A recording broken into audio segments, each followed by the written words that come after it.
Hello guys, good morning. Uy, napa kung makeup gahapon ba? Kung ano, si Francina sa kindergarten na. Hello guys, hindi pa din ako nakaligo. Maligo ko rin human ang kaon. Katapos kong kumain. Nagluto ako guys ng lunch. Breakfast lunch ko na to. Karoon pa ako nakapag-breakfast lunch. Kapi lang ako kaninang umaga. Tapos ngayon, itong kakainin ko. Ay, wala akong bra. Itlog siya, nilagyan ko siya ng maraming kamatis at sibuyas, and then may bacon. Yun na din yung ginawa ko para sa mga kids kasi uwi yun sila ng mga 1 PM, and then si Francine until 3 PM pa din siya ngayon, siya doon, so hindi na ako gagawa ng lunch for Francine. Ang ano lang, mamayang gabi yung dinner namin, spaghetti naman. Naglabas na ako ng ground beef. Mainit, ay mainit. Ano pa siya, gahit pa ba? Frozen pa, kaya hindi ko naluto. Mamaya na lang yan sa dinner. And then si Frank, kumain lang siya ng bread.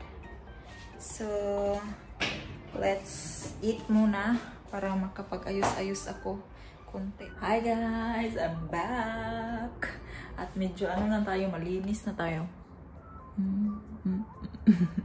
Medyo malinis na kasi ang mukha natin nakapaghilamos na, and then naka half bath na. Hindi ko binasa yung buhok ko guys kasi I don't know, parang yung headache ko na naman o yung bot lang yun sa akong ulo. Putulin ko na lang kaya ito. So today ay ngayon guys, dinner time na. Nakauwi na lahat ng mga kids, so expect na maingay na naman as always. So, magluluto tayo ng pangmalakasang Filipino style spaghetti. Pag dito sa Germany, dito sa amin sa bahay, parang ginagawa na namin siyang meal na kasi makapasta tong mga tao dito. Malapasta. Pero sa Philippines, it's already a fiesta and a birthday if you eat spaghetti. Is it? Yeah. Hindi mo alam. Luoy. My birthday? Yeah, it's your birthday again now. Siesta. Kaong sibuyas. Stop eating the onion, oy. Kaong ng sibuyas. Yum yum. Yeah, so magluto tayo ng Filipino style spaghetti.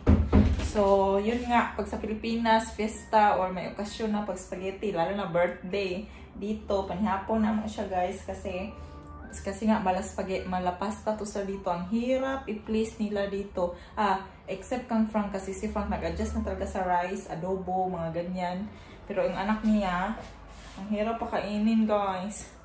Inaano ko siya, hindi ko siya pinipilit, pero parang nirurules ko na silang dalawang elaba na dapat kumain kasi hindi ko naman kaya na magluto ng ano to guys, iba-ibang pagkain para sa iba-ibang mga tao. So, alam niyo yung ibig sabihin ko.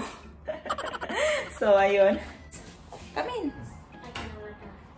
Tomorrow? Okay.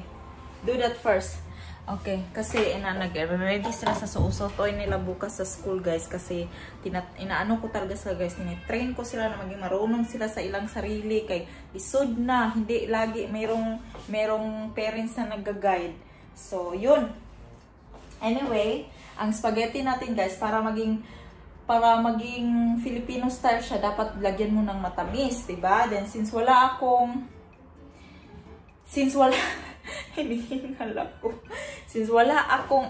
wala tayong condensed milk, ang gagawin ko is sugar lang. Pero kung meron kayong condensed milk, mas maganda kung condensed milk yung gagawin nyo. And then, very simple lang talaga to siya. Tapos, pag naluto ko siya, na-mix ko na siya lahat, nilalagyan ko siya ng, nilalagyan ko siya ng cheese. Ganito lang na cheese. Ito lang talaga na cheese ang nilalagay ko para masarap siya. And then, yung ito na pasta, meron na to siyang guys, meron to siyang mix ng tomato sauce and sa loob para maging, parang ano na siya ba guys? Parang, ang sayo na lang, lutuin mo lang, pero wala pa siyang meat. Kaya, ito yung ginagamit ko na pasta. Tapos, para ina-upgrade ko siya para maging Filipino style. Tapos nilalagyan ko siya ng tomato paste. Kuha tayo ng tomato paste. So ginisa ko lang siya guys, yung Nilagay ko yung garlic, sibuyas, isa ko, tapos sinunod ko yung meat, tapos nalagyan ko siya ng konting pepper. Umiiyak si Francine kasi niligo ko, tapos pinabihisan ko ka Frank. Ayun, umiiyak siya. Ewan ko anong nangyari doon. So, nalagyan ko siya ng... hindi yan konti. Manabi-nabi na yung pepper kasi parang sunarap siya. Tapos, mga spices nyo, kung ano available nyo dyan. Ito naman pang ano to eh. Para to sa meat. Nilagyan ko niyan para maging malasa siya konti. Tapos, kung gusto nyo, lagyan nyo siya ng Knorr cubes. Ako, lalagyan ko siya ng cubes mamaya pag ano na, pag na parang na fry na bitaw yung meat guys, para mawala yung ano ba, para mawala yung ano sa meat, dugo. So, ayan, simmer muna natin yan. Umiiyak si Francine. My God, where is... taklo ba ni? Mga hugbat-tapat ko eh. Natantan ako kung tinanggal ko yung ano ko guys, yung bugos ba? Kasi ano, yung ulo ko lagi eh. Parang pag na-pressure siya, masakit siya. Bughat yun ni ba? Bughat yun ni ako guys. Feeling ko bughat talaga to at saka stress. Bughat talaga to. Binat ba? Binat ako. At saka, pag hindi ka magtultol o kain ba, tapos kasi pag umaga, busy ako guys, kapansinan soon. Pagising ko, pinapaalis ko muna siya, at saka ako nagbe-breakfast. Pero ang breakfast ko usually lang is coffee lang, at saka ano ba, yung sliced bread na toast. Pagkatapos, ay ano pala, mag-ano pa ako ngayon, maglulod ng wash habang nagluluto ko, pero naisip ko, tsaka ko na siya ilulod habang kumakain kami para hindi siya matapos habang nagluluto ako. Pait ka na buhay sa ano ay. Hirap maging nanay ay. Pero at least nag-enjoy ka ba kasi 'di ba? Mga anak mo yan eh. Okay. So chika tayo guys, anong chichikahin natin? Habang nag-aantay tayo sa ating niluluto, chika tayo ng ano. Chika natin si Frank. Diba ko na to si Frank, guys. You know the word libak? What Bisaya word you know? Kuan. Kuan is just expression, not a kuan. Actually, fantasy words. Some coffee.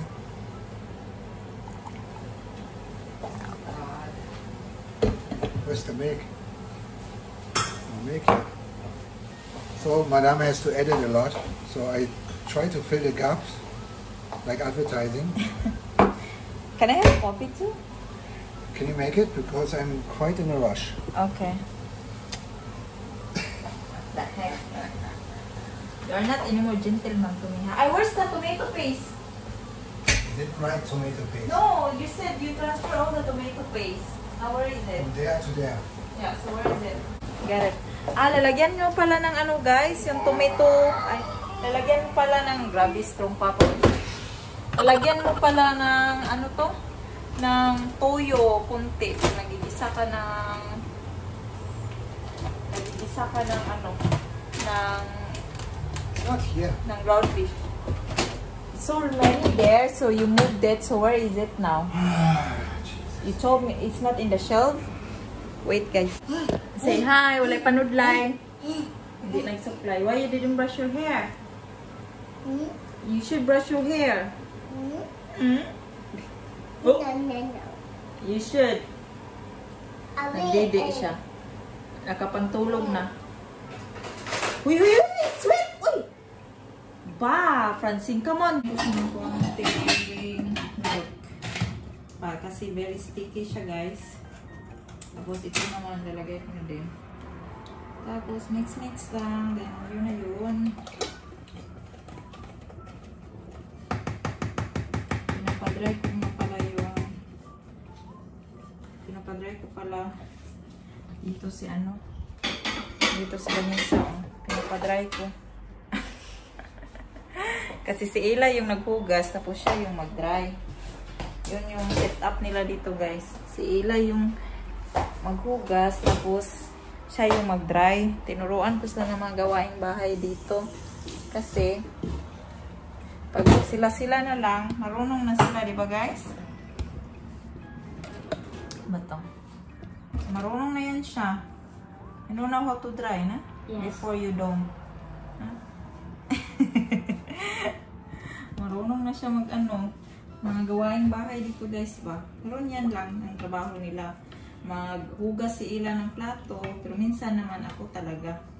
Tapos si Ila yung maghugas ng plato, siya yun naman yung mag-dry. Para hati sila ng trabaho nila. Tapos tinuruan ko sila maligo kasi noon guys, hindi yan siya marunong maligo, siya lang. Nung si Ella dumating dito, pinapasabay ko siya kang Ella para maging marunong siya maligo ba. Then now, marunong na siya maligo guys. Congratulations! Noon hindi siya marunong. Tapos nung kadadating ko lang dito guys, I think, ilang taon ba siya noon? 8 ata siya noon. Hindi siya marunong maglinis ng niya guys. Maglinis pag nalibang ba. Hindi siya marunong maglinis. Yung papa pa ang maglinis. Pero ngayon marunong na din siya. Grabe tayo. Dami-dami na rin akong tinuro nito sa kanila ba. Sa kanya. Kasi andito na siya sa amin nakatira. Kaya mag-adjust tao kuan kay hindi man magsilbi na kami lahat, ako lahat. Diba guys? Diba pag Pilipino, ganyan naman talaga.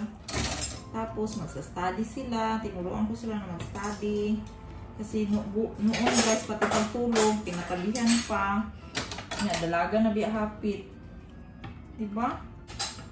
Yan, marunong na siya mag-dry. Hindi na dry kasi namin yan guys. Yan na lang. Kutsara na lang yung nida-dry niya.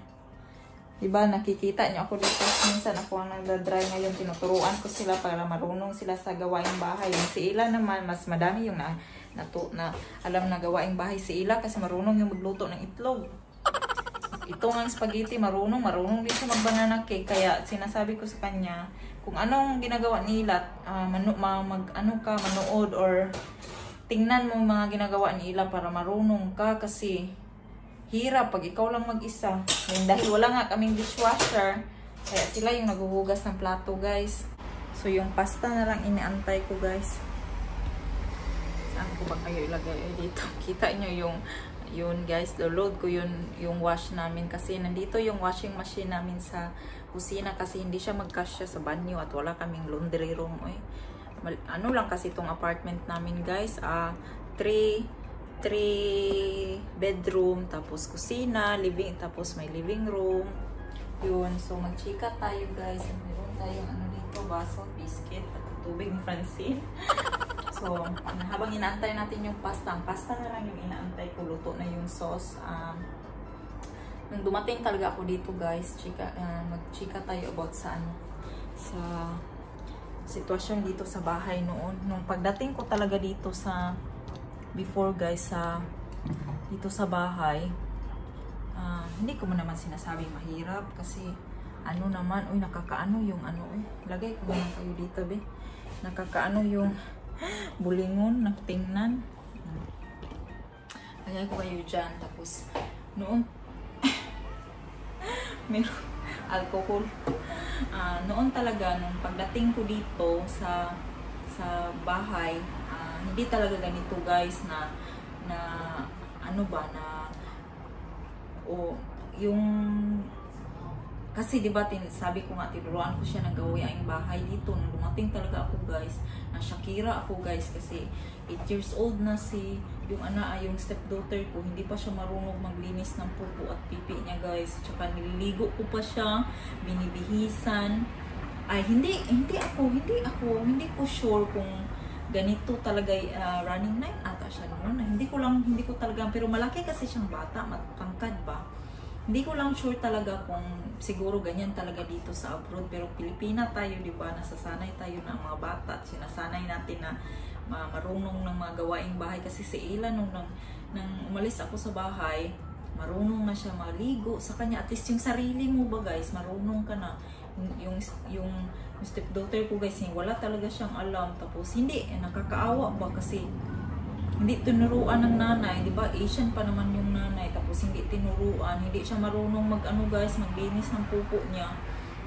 Pag nagtutoilet siya, si Frank pa yung naglilinis ng pupo niya. Hindi ko naman. Tapos sinabi ko pa Frank na ititrain natin si oy, ang ingay ng oy. Ititrain natin siya na marunong siya. Sabi ko, turuan mo kasi hindi naman pwedeng. Paano kung sa school, kasi nag-school na siya that time tapos paano kung napupo siya sa school, paano niya lilinisin yung pupo niya, tatawagin ka pa niya.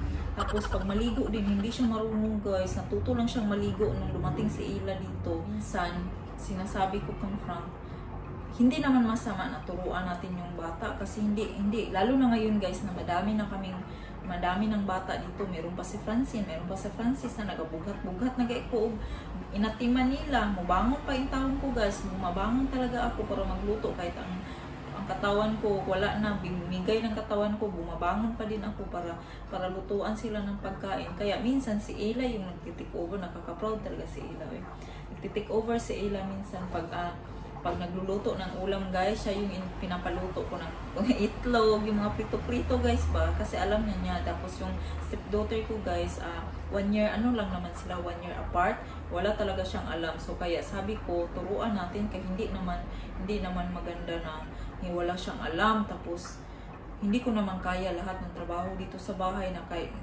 kailangan ko pa siyang noon guys, nagluluto ako ng separate na pagkain kasi nga hindi siya, di ba, kumakain mga luto ko guys, hindi talaga siya kumakain, lalo na pag Filipino food, hindi talaga siya kumakain.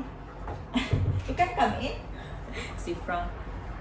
Tsaka kaya sinasabi ko minsan, mag-adjust ka naman sa pagkain ko kasi nag-adjust naman ako sa pagkain niyo, di ba, yung mga, kasi gusto niya ang niluluto ko palagi yung mga pero kahit naman generman na food, ayaw niya naman talaga sa luto ko.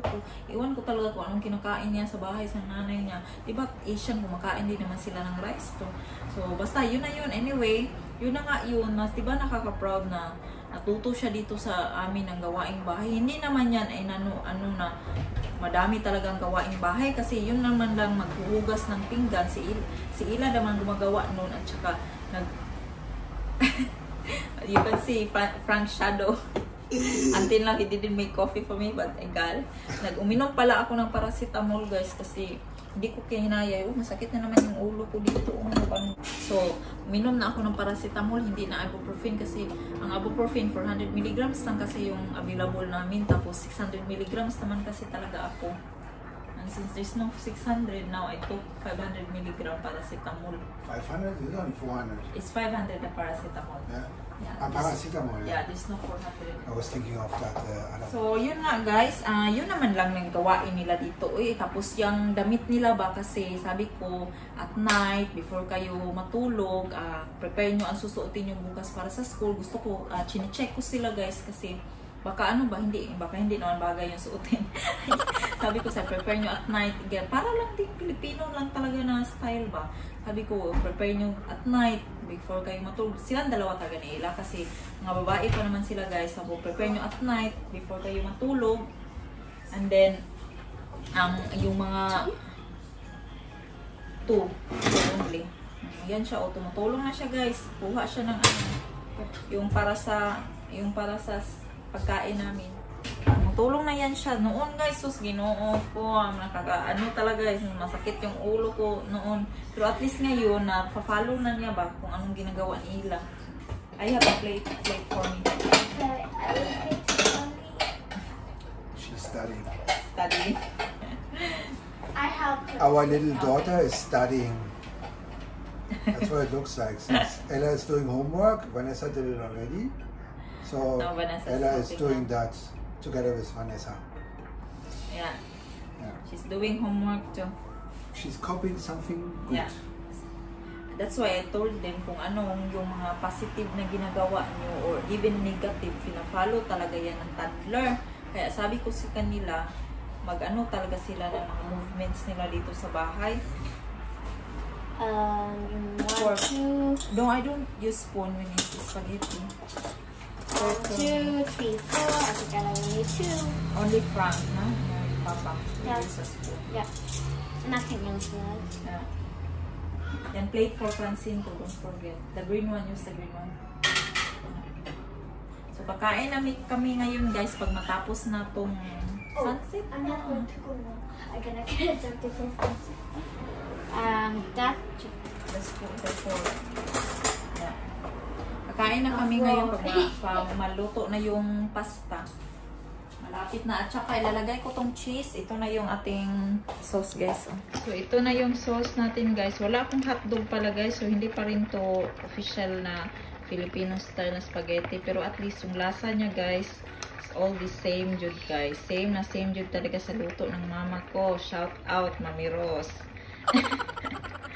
So, ayan, guys. Ayan. Nilagay ko na yung last cheese. Then, tapos itong pasta, I think it's okay na. Tikman ko muna kung naluto na ito.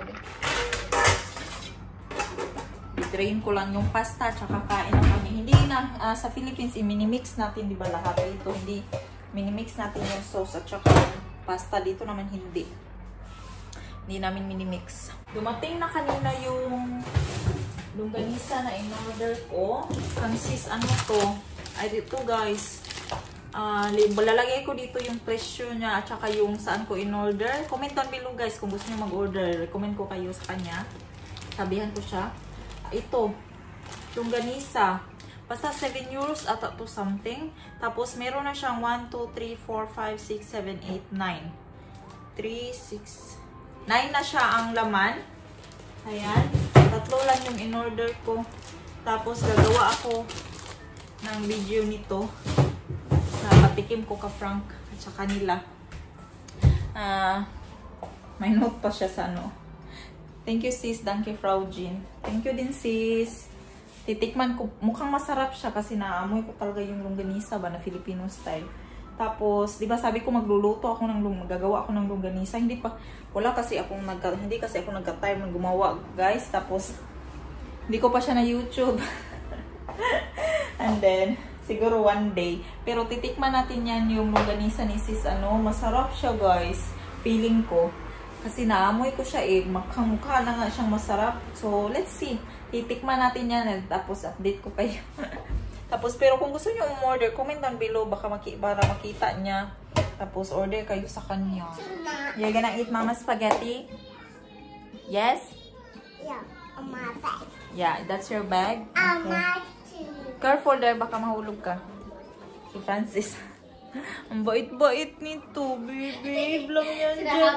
Oh, behave lang yan dyan siya. Oh. Kakain na kami, guys. Hintayin lang namin si Frank. Hintayin lang namin si Frank. Medyo malamig. Sunduin natin ang ating king. King of the jungle. It's it. Okay. Are you looking forward for the I am Filipinos? looking forward to that. I'm going to have a hole in my tummy. Linisin natin konti itong kusina, guys. Linis ko. Para pag humana ko namin ng kain, hindi na madami ang trabaho ba. Linisin natin konti. Kasi pag after, diba, luto, grabe yung kusina, hindi maitsura. So, linisin ko siya. Para pagtapos namin kumain, tapos na. Hindi na mainit pa to ba? So, ako na siyang pagkatapos namin kumain, guys, plato na lang yung problema. Hindi ko actually kumain kasi masama nga yung pakiramdam ko, guys. Ano na ba itong nangyayari sa akin? Bughat na talaga to. Bughat is real. So, ayan. So, mamaya, anuhin na lang natin. Plato na lang at mga bottles. Prepare ko para mayroon tayong bottles. Open wide ko yung window dito para yung amoy ba sa kitchen. Ayan, malinis na. So, hi guys. Nasa bed na ako. Maaga pa actually, guys. I think it's still 8 something. I'm with Junior here. Pahinga ako kadali, guys. Kakatapos ko lang kumain. Tapos masama ay ang pakiramdam ko, diba? Di ata umipik yung paracetamol pero para akong ewan ko ba, hindi nanglalamig. Masama lang talaga yung kuan ko, pakiramdam. Pahinga ako kadali. Pahinga ako konti kasi maghahang pa ako ng laundry ko. Siguro si Frank na doon maghang pag nakatulog ako. So that's all for our video today, guys. Thank you all for watching and I hope to see you again on our next video. Don't forget to like and subscribe pala. Bye bye and have a good night everybody and God bless us all. Yeah, God bless us all. God bless us all. Mama.